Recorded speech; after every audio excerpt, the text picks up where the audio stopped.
The best marketing doesn't feel like marketing. And that's a quote by Tom Fishburne. And I'm so excited to have my guest, Krista Marie, on today. And we're going to talk about all kinds of good things. So stay tuned for that. Before I do, just a reminder, this and other podcasts are over on YouTube, or if you're listening on YouTube, you can get 188 other episodes on all the podcast channels that you might like. So, anywho, let's get going. Who is this Krista Marie? Well, she's a photographer, business coach. She hosts a podcast herself. Did that change to Hey Krista Marie, or is it still She Calls Her Shots? Still She Calls Her Shots. Okay. Good question. So her podcast is She Calls Her Shots podcast, and she loves to help creatives ditch the overwhelm, and create thriving businesses focusing on the tactical strategies, habits, mindsets, and confidence work that is crucial to see long-term growth. She loves to educate and mentor other photographers and creatives to turn their/our wildest business dreams into reality using especially social media, the blog, and podcast. So welcome and thank you so much, Krista Marie, for joining us on The Profitable Photographer. Yes, thank you so much, Lucy. I'm so happy to be here. Thank you. So can you, first of all, just the little short version of how you got to be where you are, like how you started in photography, or how you got so smart with how to market. So yeah, happy to, and I'll keep it condensed and short. So okay. I have been doing photography now for about 13 years. I started back in 2010, and I was still in college. Was getting my degree in, at the time, accounting. Which was an interesting, a whole nother story, which, anyway, so I started my photography business and wasn't really sure if it was something I could do full time, but it was something I enjoyed. I started second shooting for a friend of mine. So I would join her at weddings. And once I graduated, I realized, you know what, I actually do really enjoy this. Maybe I can make money doing this. So I still continued to work in the corporate world until actually 2019. So continue to grow my job. I did move across the country from Florida to California during that time. So also had to figure out how to restart my business in not only a new city, but a new state on the other side of the US. So continued to rebuild that in California. And in 2019, I decided to leave my full-time job and go full-time in photography. Things were going really well at the time. And then everything happened in 2020. Everything kind of came to a pause. And it was the interesting time that I think every photographer was like, what am I doing with my life? All I had known for the last, 10 years was doing photography and considering myself a photographer. And that's when I launched my podcast. I started doing more one-on-one coaching with other entrepreneurs. And that's where I found a lot of the joy. I still do photography. I do some weddings still. I focus a lot on branding photography, but that's kind of been the journey from where it started to what brought me here to where I am now. Yeah. And who knows what the next chapter will be. That's exactly always fun.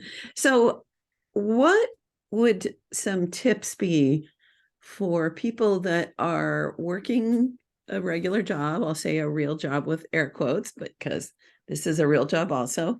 But what would you suggest people think about or put in place before they make that decision to go for it and go all in photography? Yeah, that's such a great question. And I have so many things to say about that because I spent a long time of my photography career also working full time. And some of the things I wish I would have maybe done differently. First and foremost, I really discredited the fact that I was a photographer because I felt like I couldn't say that, since I couldn't say I did it full time, I was really down on myself. I mean, for a long time, 9 years, because some photographers that I knew went full time pretty early on. Maybe they worked another job and then they went full time in their business. I I know sometimes for people, they have the story where they don't like what they do. And so they're like, how do I get out of this so that I can go full time in my business? I liked my job. I had a great job. I love my Mm. coworkers. It paid really well. So I struggled with that because if I would meet people or submit weddings, or I remember I submitted a wedding way back in 2012, and it literally, one of the questions on the form was, do you do photography full time? And I Mm. was like, what? And in my head, I'm like, does that have anything to do with like my work? Like it was this thing where it was just like, does this affect me as a creative? And so I started to tell myself the story that I wasn't as good as other people. And so I think that's like first and foremost is really don't discredit whether you're doing this full time or not. You're still just as talented as anyone else that is doing it full time. Mhm. Okay. So how about the prep? Like for me, I always suggest that people have a certain amount of money in the bank, Yeah. a steady flow of clients, some other things rather than Yeah. like, I'm just going to jump and hope I get a parachute. So any other like practical Yeah. tips? And I really love that, Krista. Do you want me to call you Yeah. Marie or Krista? Krista's totally fine. Okay. Um, Um, I love what you yeah. said about seeing yourself as a real professional photographer, Mhm. even if it's something that you do in addition to something else. So, Mhm. but how about on the practical level? Yeah. So another thing that I wish I would have done is actually looked at my finances as my means of making money, because another trap that I think I fell into was for a while, my photography money felt like fun money Ah, because I had a full-time job. I didn't have to have my photography money could be the thing that I used to invest in my equipment, to take classes, to travel, but I didn't actually sit down to treat it as this is going to be my full-time income. And so I need to like start treating this like it. And so what ended up happening was I left, and I thankfully was in a state where I needed to make money. Well, then COVID hit, so nobody was making money. I wasn't making yeah. money. But at the time, I felt comfortable that I had had a savings built up. You know, I had kind of done the work that I felt like I needed based on my current situation, but I hadn't actually done the practical of leading up to that point of looking at my photography money as my income. And Got it. because of that, when I lost my full-time income, I went through this panic mode of, oh gosh, even though I knew it was coming, Mhm. I really have to like, I have to treat this money as it's not just fun money anymore. It's not just money that I could just use in buying new gear or going on trips. Like this has to now support me and my life. It's no longer just that fun money. So doing some of that work ahead of time to actually make that mental switch. And of course, saving up, figuring out what your situation looks like. How much do you need to have? Sorry, I think my headphones just cut out. So I'm going to switch to these. All righty. Should I pause? I'll sing a song. So while she's doing that, what I'm Oh, sorry, hearing now I have to is switch it, of course, for Zoom. what I'm hearing. Sorry about that. Okay, so if you are watching the video, we had a little technical alteration. So we are back. What I wanted to just reiterate is number one, you said think of yourself as a real photographer. Number two, think of your money as real business money, play money.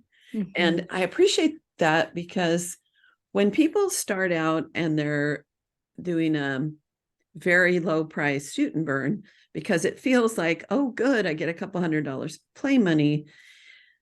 We just don't know where this career might take us. And so if we start out from the first, charging professional prices, learning how to sell, and what you just said, looking at it as business money, then we don't have to backtrack and scramble if something happens. Let's say, well, let's say you have a spouse who is making a great living and the spouse loses their job. Wouldn't it be great if you're already ready to roll to kick it up with the photography business? So that's a really good point. Something good to think about. So, Yeah. And I think another thing it requires you to do is because at that point, like I said, sometimes I think we get lost in this trap of, oh, I'm investing in my business. But when we're treating it as fun money, we're just constantly like, we're just investing.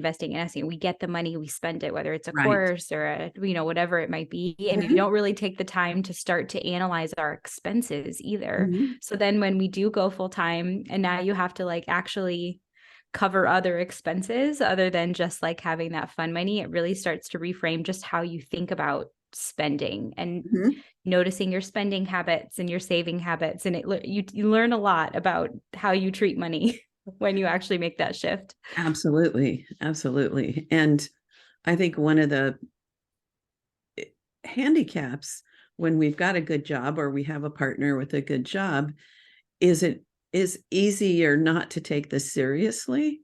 Mm-hmm. And even for people that, like when I'm coaching, I have had several coaching clients who didn't actually need the money, but they had the drive and the passion and they wanted to build something.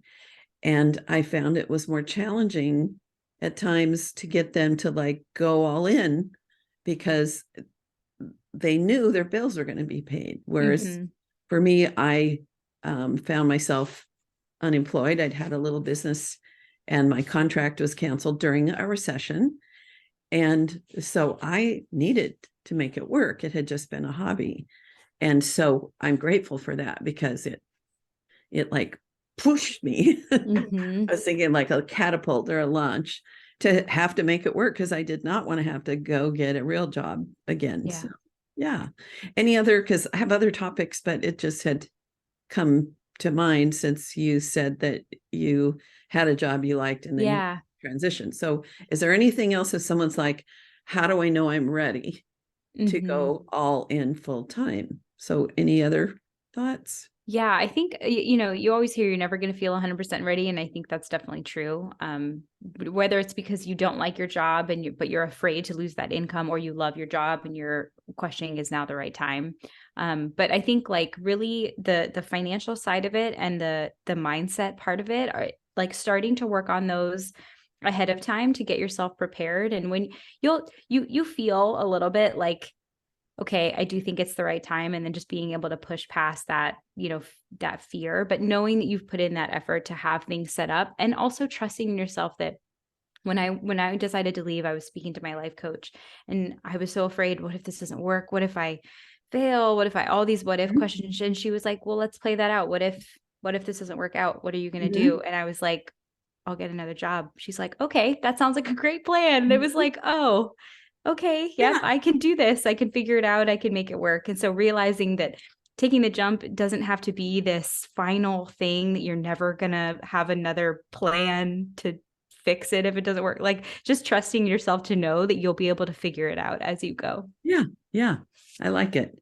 And another thing that came to mind for me is yes, we want to have our ducks in a row. We want to have savings in the bank. We want to have the skills. We want to know how to um, do some sales.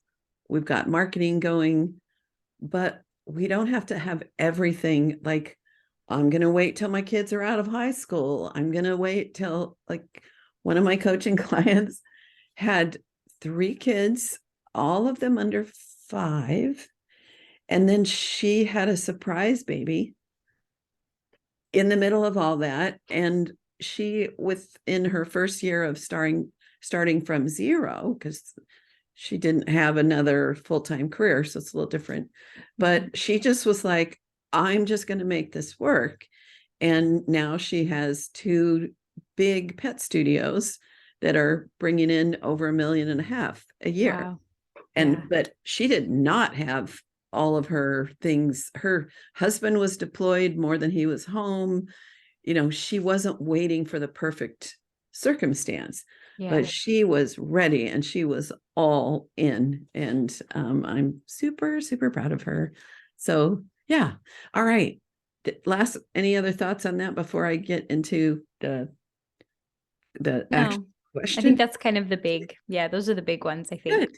All right. I know that you have 5 marketing mistakes that every early creative entrepreneur makes, and you've got some tips to avoid that. So Can you share what those mistakes are and how to avoid them? And let's do it kind of in a 1, 2, 3, 4, 5, if you can. Sure. Yeah. Sorry, I thought we were going to talk about burnout. So I actually We am just are. going to pull up. Oh, okay. Yeah. Just going to But if pull you that want up to do quickly burnout because first, that's cool. yeah, Okay. that would be great. All right.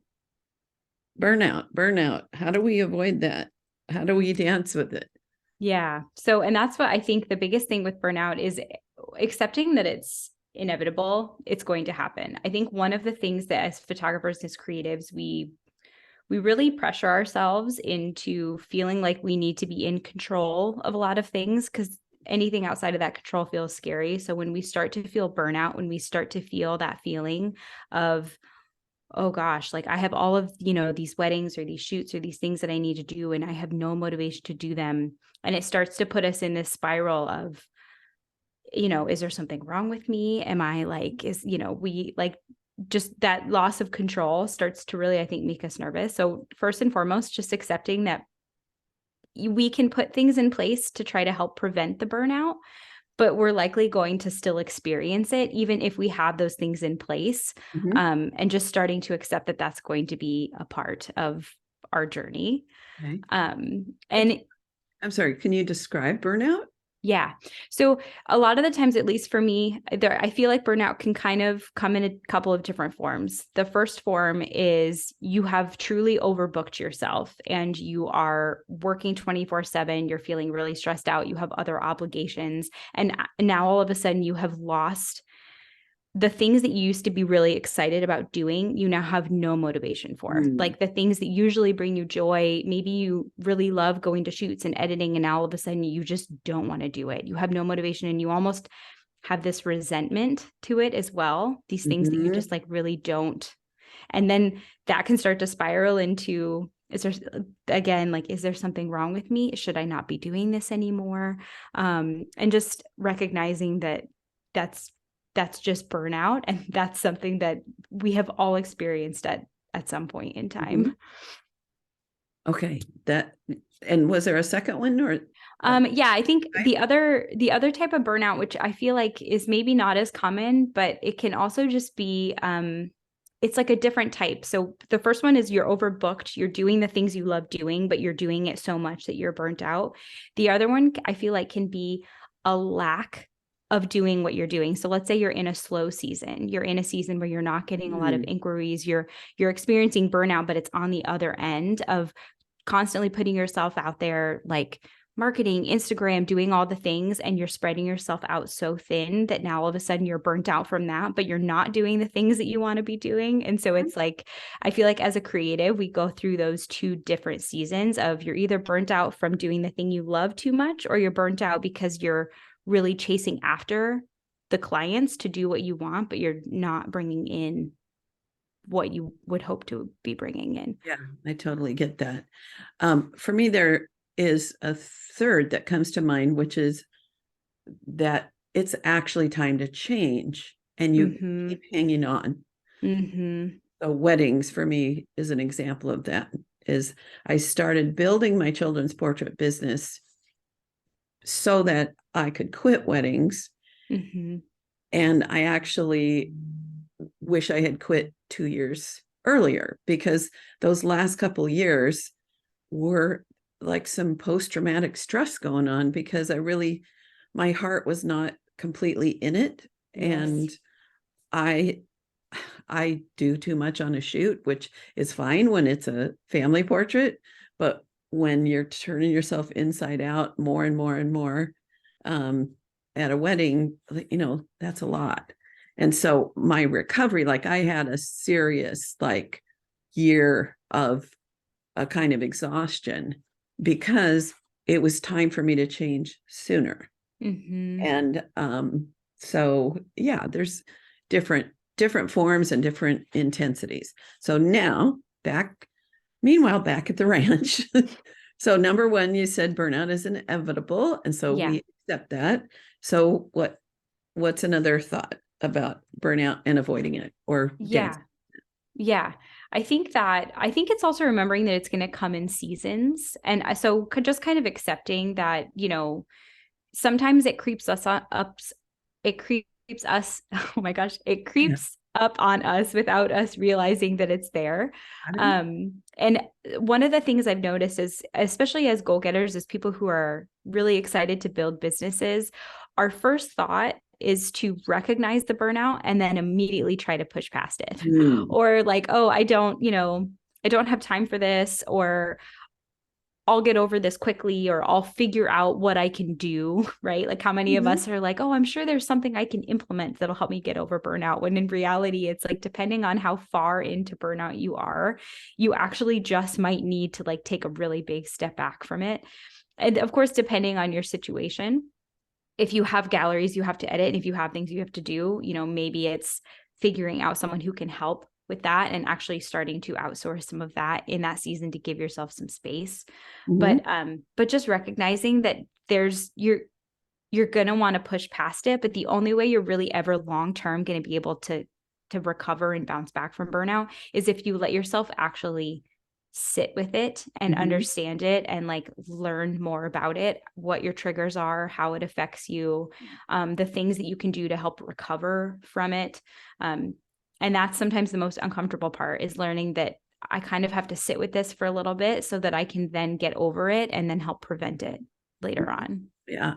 I'm noticing with my coaching clients this month, it's January that we're recording this. There are a couple of them that are just exhausted, but they're feeling like it's January, it's a new year. How do I get going? But I'm still really tired, but I should be, I'm not telling tales because you don't know names, but Yeah. and in their situations, they actually had busier and more intense falls and Christmases than they anticipated. Mm-hmm. So, it's like, and now I just want to lay on the couch. And do you feel like we need to get up and go, or or is there a compromise between just laying around for a month? Yeah. And like, what are your thoughts on The that? thing that I found for me is really figuring out the intentions. Like, I like to get really deep with understanding, okay, I think all of our feelings are legit. And if you have a day where you want to lay on the couch and do nothing, that is absolutely fine. But I think it's really important to dig into, but why is it that I want to do this? Is it because I don't want to show up because I'm afraid, right? Like, Mhm. there are some days where I'm like, oh, I don't want to do any of the stuff. But really, when I dig deep, it's like, well, I could, show up on Instagram today, but I don't know what to share. And what if nobody likes me? And so it's like starting to figure out, what are the voices behind your, like, in your brain telling you. If you just want to have a day where you're like, I'm tired and I feel just like not creative today and I want to just lay on the couch and watch TV, awesome, do that, because that's clearly what you need. But if you're secretly kind of avoiding the things that you want to be doing because you're afraid of showing up, you're afraid of judgment, like, those are the things where I think it's really important to dig into. What are some of the intentions and the motives behind it? Yeah. Yeah. And one of the hot tips I'm sure we both agree on is having a coach or a mentor, Mm-hmm. or could be a life coach, could be a photography coach, could be, I don't know, a group, but some place to go to take all of this and sort it out and talk about it and Mm-hmm. figure out, like, with one of my coaching geniuses, she just hadn't really thought about how hard she worked in the last 4 months. And as we unpacked that, she was less judgmental at the end of our conversation and realized, okay, I had twice as much work as I expected. And Mm-hmm. so, of course, I'm tired. And it's okay not to feel for a little while like, getting out there and like pushing through. So the conversation can be so important with somebody who has some of the tools, like you said. uh, what are you asking people? Is it fear, or Yeah. just being curious about where's this really coming from? So having support in lots of Yeah. ways. And having that different perspective, because it's hard for us to see some of the things, even as a coach myself. This is why I always have a coach, because someone else can really start to see, like, where am I selling myself short? Where am I not seeing something? Where are the gaps that I just am missing? And that's all of us are going to experience that. So yeah, having someone who can just have those different perspectives to also help you break things down. That's one thing I feel like I work on a lot with my clients is these big goals that you have. That's awesome. But let's figure out how we can, like, really integrate these into your life and also break them down into things that make sense for where you are and what season that you're in. Right. And I forget what the was there. So, all right. Any other things when it comes to the burnout? I think just, again, like really kind of going back to the giving yourself grace, finding your triggers. Are there certain things or groups or places or things that you notice that you start to feel triggered by things that then start those voices of you're not enough, you're not good enough, really recognizing those and starting to distance yourself from that to kind of help prevent that feeling of overworking and needing to perform at some certain level, because that usually leads to burnout.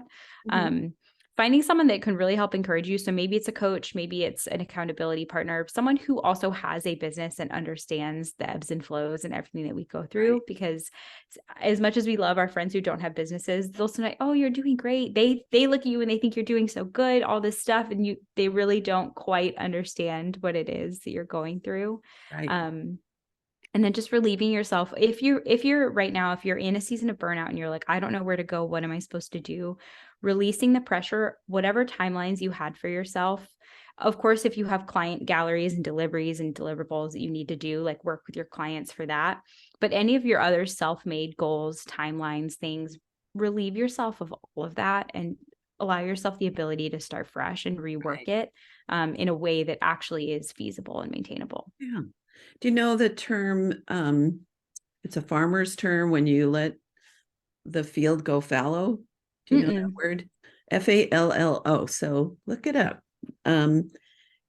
So farmers will leave a field for a year and just let the soil regenerate itself. And that's called going fallow. There's a beautiful song by Joan Baez called I Miss the Fallow Times.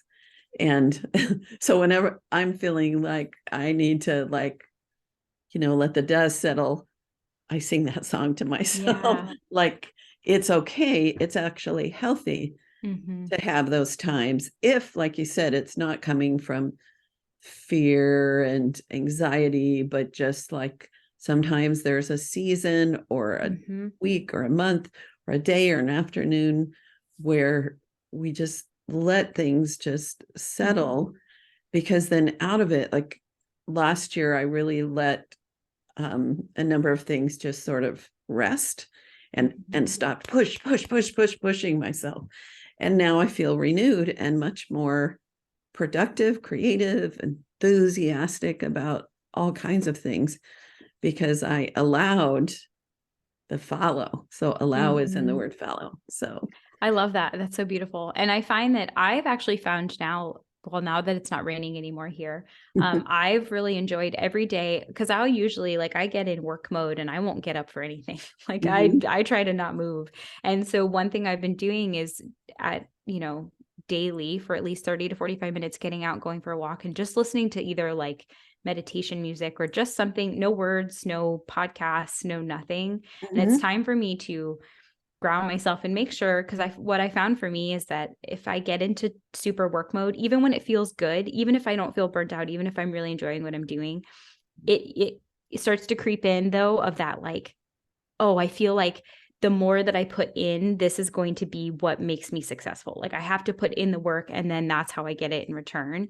And when creating from that space, like as it starts to creep more and more and more, is just like not the best space to be able to really give to people in the best way. So I found for me, even on a daily basis, I'm like, how can I spend 30 to 40 minutes of just resetting and grounding myself so I'm not constantly feeling like I have to be in the business to be growing it. Yeah.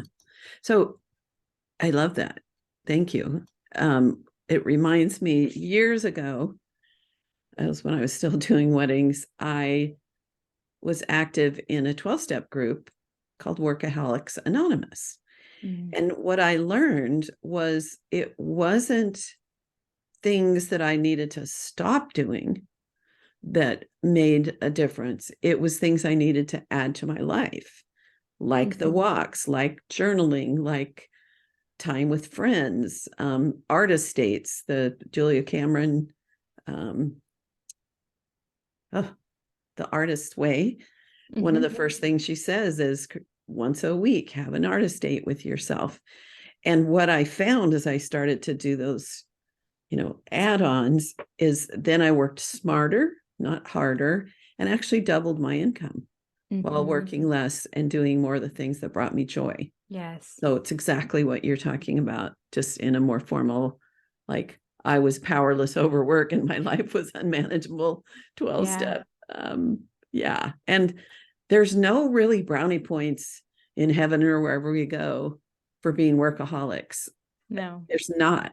There's exhaustion. There's, like it's not a badge of honor if we're not working smart and we're not honoring ourselves, our relationships, time to be and to love and to laugh and all that. Yeah. And I think one of the hardest things to remember is that reframing of, again, kind of where is this coming from? Because I used to wear busy as a badge of honor because I felt like if I was constantly working, some of the underlying thoughts is people will see how hard I'm working and they'll see, I'll be justified when my business grows, or I'll be justified when this happens, and so really digging deep into what are my motives behind this? Like this actually isn't a healthy motive. And then recognizing that sometimes the person you have to really reframe is yourself. Like really just, I needed to recognize that I actually am sometimes I'm more productive when I allow myself space from my work because it really helps me prioritize. Like there's just so many benefits, like you said, that you get from it. But that voice in our head can be the most critical person, and the fears that show up of how we're presenting ourselves to other people, and really starting to learn to get comfortable in recognizing where is that coming from. Yeah. I'm a big proponent of energy and the law of attraction. Yes, same. And I have found that when I've been like, okay, I'm going to create this thing and I'm going to publish it and the social media and emails and it's going to work. And then it's a big zero. And then when I backed off and got more into the attracting rather than pushing, then things just magically appeared. And there's something about like they'll call it commission breath if you're trying to make a sale or trying to book a client, and people feel it. We all have this sense of each other, whether it's what we see, what we tone of voice, posture, or just some woo-woo. Yeah. When we're pushing, it's not as attracting of what we want. So that fine line between actions, wisdom, good choices, and having that energy that spirals up in a positive way, where we can listen for the wisdom that is within us or that comes to us. Because when we're pushing, it's noisy, right? Yeah. And they're like, no, why did you do that? Like you and I talked about, now I'm on YouTube, and I've also been upping my game on Instagram. And I've been meaning to do that for a long time, but I was busy doing other things to try to grow this show. And now doing those things, it's like, oh, yeah, the wisdom of that came to me. And it seems easy because I'm not overwhelmed. Like, oh, I can't check my Instagram once a day and make comments. Sure, I can. Yeah. I'm not pushing. Did that make any sense? No, that does make sense. And one thing just on that note quickly, because I just had a conversation with my group coaching program yesterday about this that I think is so important, is really figuring out like these platforms that we want to show up on, figuring out what is my, what's my intention of having this platform. And for me, for a long time with Instagram, when I would put so much pressure on launching and showing up and having reels and making sure they were getting views, because in my head, I was equating that to more clients, as if I was using Instagram to find clients.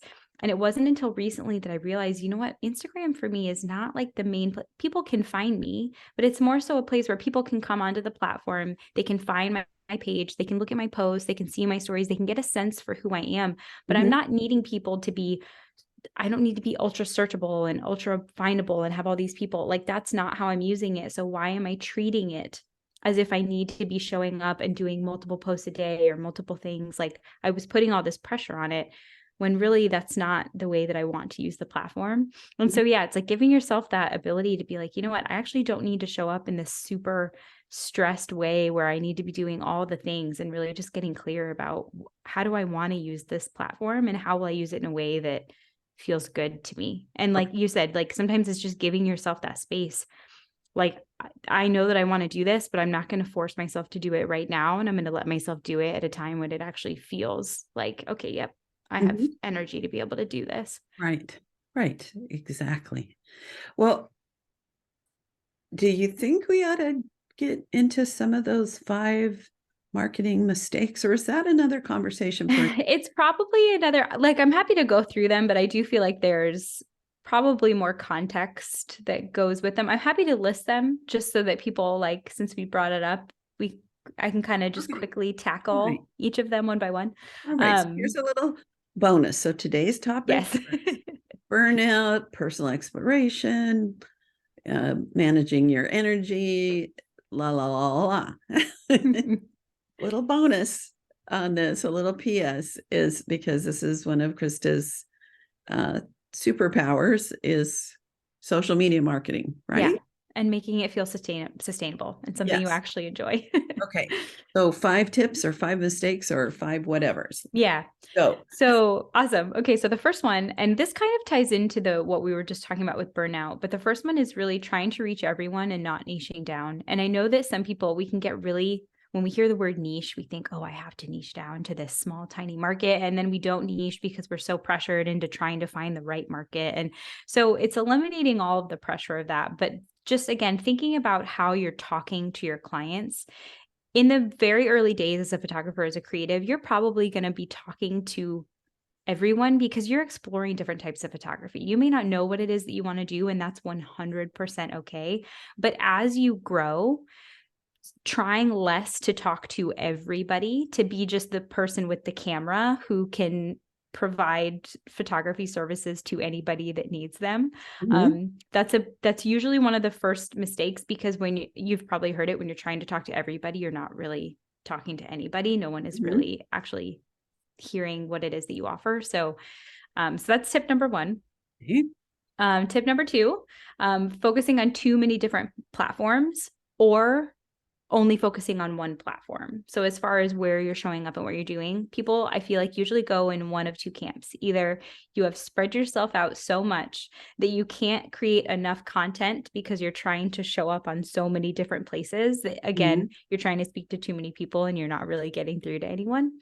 Or I've also had people that are, you ask them what their marketing strategy is and they say, well, I'm on Instagram.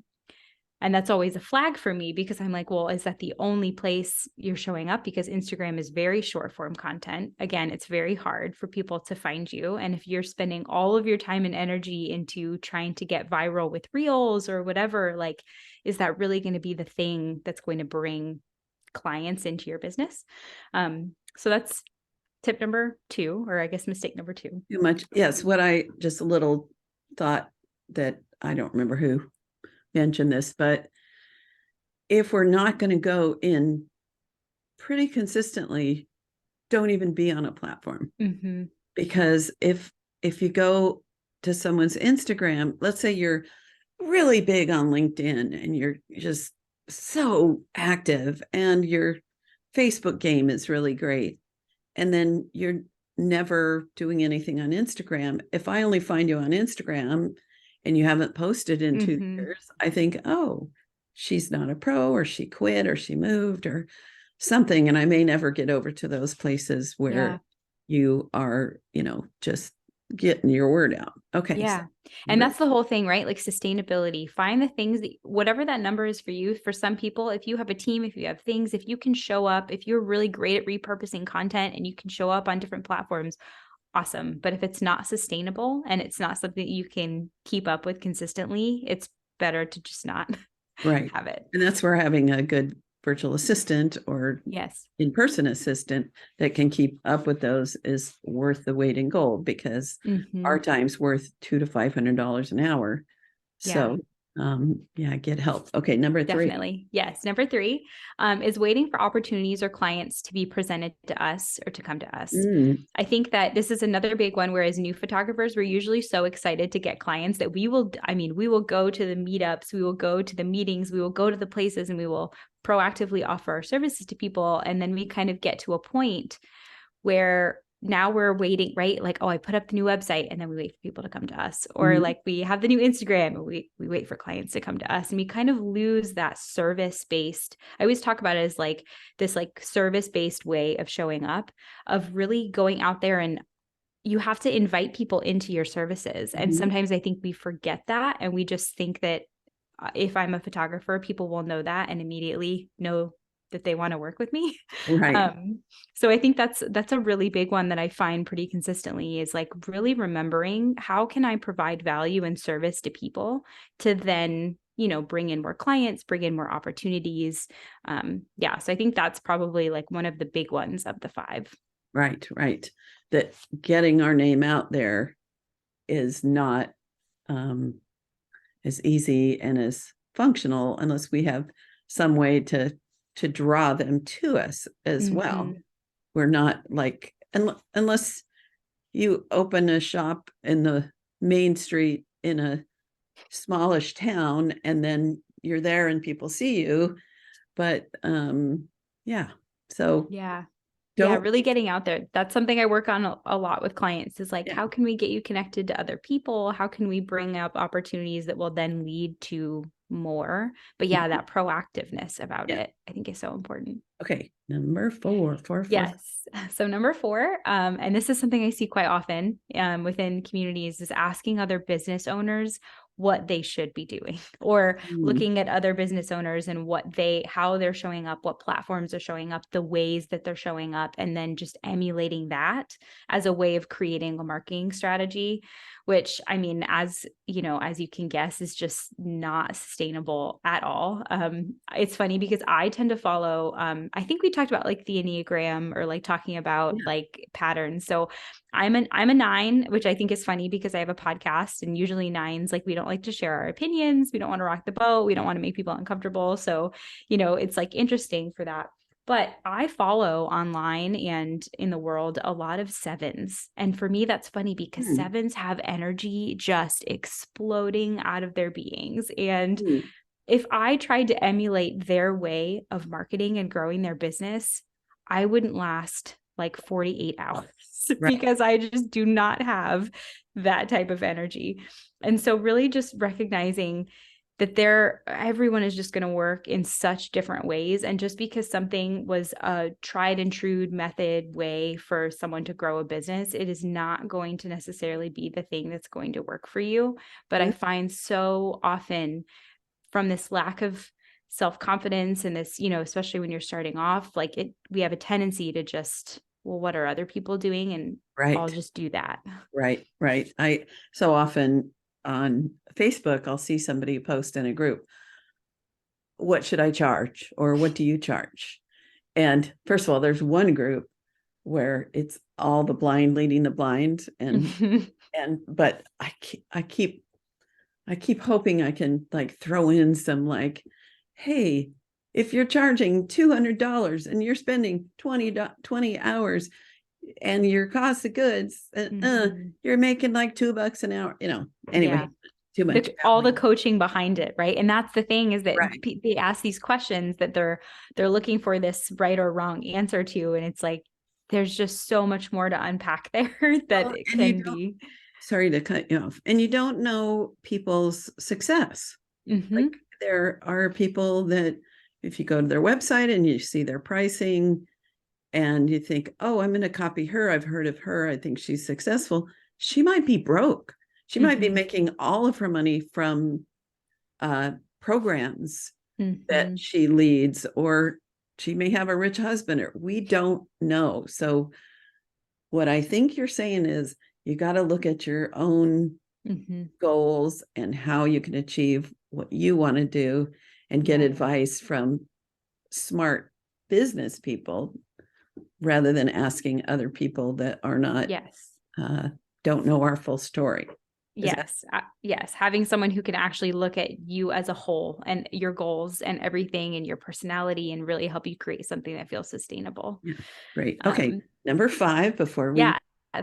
The last one, and this is a big one, I think also, is just overcomplicating the process. How many times do we think, right? Like I've had so many clients I've worked with, like, okay, yeah, I'm gonna make a new Instagram strategy. Yeah, okay, I'm gonna post 5 times a week, and I'm gonna do this, and I'm gonna do this, and I'm like, that seems like a lot when you're like not doing anything right now. Like maybe let's make this less complicated, and like again about integration. How can you start to integrate this and build habits in your life instead of overcomplicating how you're showing up?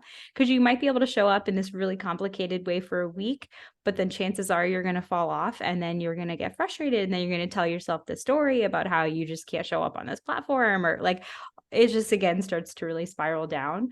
So figuring out like what you actually can sustain, what's going to work for you, and just making it as simple as possible to at least start implementing it. Mm-hmm. Yeah, and I think there might be a number 6 in here of what you are really big on, which is using the tools. I'm going to pause one sec just so I can think about what I'm trying to say. And so if you're watching video, you'll see a little jump. If you're listening, this might have been edited out. So one sec. Okay, I'm back. Or if you're listening, you didn't know I went away. But if you're watching this, so I've solved the complications, which was I was thinking of a conversation I had with another awesome guest about the value of getting to know who we are. And I'm sure when you mentioned the Enneagram, that you understand that understanding our nature is important, because I'm never going to be somebody that has every little detail in place with all the T's crossed and the I's dotted before I get going. That weighs me down. Some people are not comfortable. My sister's not comfortable unless everything is in place first. Like she does her dishes 3 times a day because she can't stand a countertop that's not clean. And I can create masterpieces in the kitchen, in a cluttered kitchen. So getting to know ourselves. And I think maybe that does relate to It does. not overcomplicating. It does. And yeah, it could be I think that could be very much a 6th one, because honestly, some of the best business growth that I've had, the most impactful business growth that I've had in my business, it's not this tried and trusted marketing strategy. It's not this one formula. It's not this and this. Honestly, the biggest growth moments I've had is getting to know myself and how I can sustainably grow my business. And so that really is, I think, is such a crucial piece, is understanding yourself, practicing that self-love of not putting yourself to this expectation of who you think you need to be, but starting to accept who you are. And that's going to be one of the biggest ways that you actually will be able to grow. Yeah. Yeah. Well, good. I'm glad we got this little bonus marketing tip, even if it's just for my own selfish reasons. So I have 2 questions. I know you have something you'd like to gift, and Yes. and also I'd love for you to share what that is and how to get in touch with you, both for that or just to check you out. So Yeah, what do you absolutely. So yeah, I would love to invite you, if you enjoyed this conversation, if this is something that you would like to dive deeper into, I do have a free workshop, online workshop. It's about an hour, maybe a little bit longer in length, but we dive really deeply. It's called Planning for Profit. And we dive really deeply into like the 3 core areas that I think are so crucial to really start thinking about your business in that profitable, growing way. The mindset, both business mindset and money mindset. some financial strategies to help you start thinking about how, again, you can make your business profitable, and then business strategies like marketing and processes. So we talk about those as well. So I would love to, if this was interesting, you can find that at heykristamariecom/profit plan. And again, it's completely free. I'd love for you to join me in that. And I would love to connect anyone. I am on Instagram, so you'll see me. I post whenever I feel inspired to, but you can find me at Hey Krista Marie as well. Great. And I have a podcast. She calls her shots. So if you are looking for other business building tips and resources, you can find a lot there too. Great. Okay. So the last question is sort of either something you were like, oh, I wish I had shared this other thing I haven't, or just a parting thought. So I think one of my favorite quotes, I'll share that, and you probably heard it. It's by Henry Ford, and it's, whether you think you can or you think you can't, you're right. And I think it is very in line with what we've talked about today, is really just starting to practice this idea of self-belief, believing that you are capable of doing the things that you want to do. And speaking of the law of attraction, speaking of mindset and all of that, just really starting to put into practice, even if it's just little bits every day, of starting to drop like little confidence into your confidence bucket. Just starting to do that on a regular basis and treating that as an actual business building thing that you're doing, and not just some nice to have woo-woo thing. yeah, And understanding that that actually will make a big difference. I love it. Well, thank you, Krista Marie. Thank you. So happy that we were going to do this earlier, and circumstances came up with both of us, and this feels like the perfect time for this conversation as we're starting a year off. Yeah, agreed. So I always believe in divine timing. Me too. Stay tuned, everybody, for I don't know what. Oh yeah, my wrap up. And so thank you. Thank you so much. This was great. There, I went ahead. All righty. So I told Krista Marie goodbye, and I want to remind you that I have a couple goodies at lucydumascoaching.com, a book called 10 Big Ideas for Marketing in the Real World, and then a little, I don't know, handout about 7 or 8 marketing tips. I can't remember if I have 7 or 8. So if you go to my website, you can grab those, and then and check out my Instagram. And if you follow me, then you'll get regular notices of all of the podcast guests that I have and all the good stuff. Okay, little quick tips from Krista. First, I ask her about tips if you're thinking about going full-time, what you want to have in place. And she said, first of all, you want to be seeing yourself as a real photographer. And the money that you bring in, look at it as real money, business money, not play money.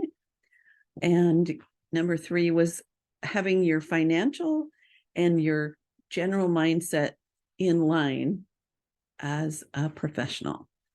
And then we talked about burnout, and her definition was, if you're feeling overbooked, if you're working too much, you've lost your passion, you feel some resentment, you're feeling self-doubt, or you might have those times when you have a lack of work. And so it's hard to be motivated because you're not getting things going. I can relate to that for sure at times when it's quiet. And she said some of the things to realize is some times of burnout are inevitable.